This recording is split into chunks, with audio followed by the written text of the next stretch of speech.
And we begin with Senator Obama, who captured 13 out of the 22 states up for grabs on Super Tuesday, and yesterday capped it off with an exclamation point by sweeping Louisiana, Nebraska, and Washington. We were with him a year ago when he launched his improbable campaign, and we rejoined him last Monday under much different circumstances. How you doing? I'm doing good. Good. It's been a year, huh? Exactly a year. Last February, he was a little-known African-American senator from Illinois with a campaign staff of 30,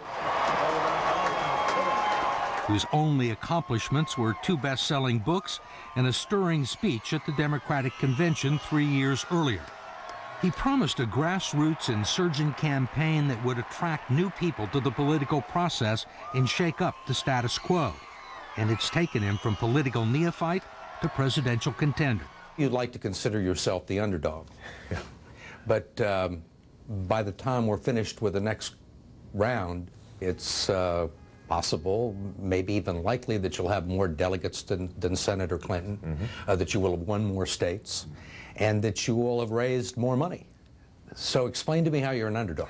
Well, she continues to have enormous name recognition. I think there's a lot of affection for the Clinton brand among Democrats.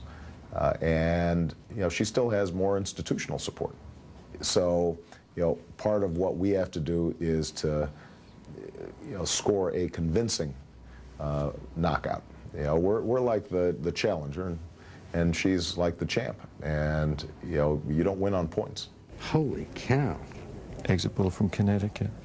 On Super Tuesday, Obama picked up more delegates than almost anyone expected. Exit poll from Delaware. And we were at Obama headquarters with his chief strategist, David Axelrod, when the first exit polls began rolling in. Illinois 69-29. That early exuberance was tempered somewhat by losses in California, Massachusetts, and New Jersey.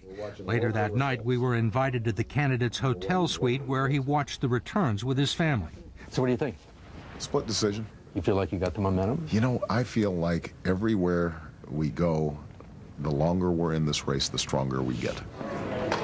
The original campaign staff of 30 has swollen to 700, plus hundreds of thousands of volunteers. Obama has received checks from 650,000 contributors and is raising $1 million a day.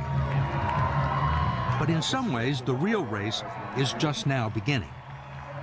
I mean, one of the problems that you have still is the question of experience. Right. You've done a lot of remarkable things in your life, but when you sit down and you look at the resume, there's no executive experience. And in fact, correct me if I'm wrong, the only thing that you've actually run was the Harvard Law Review.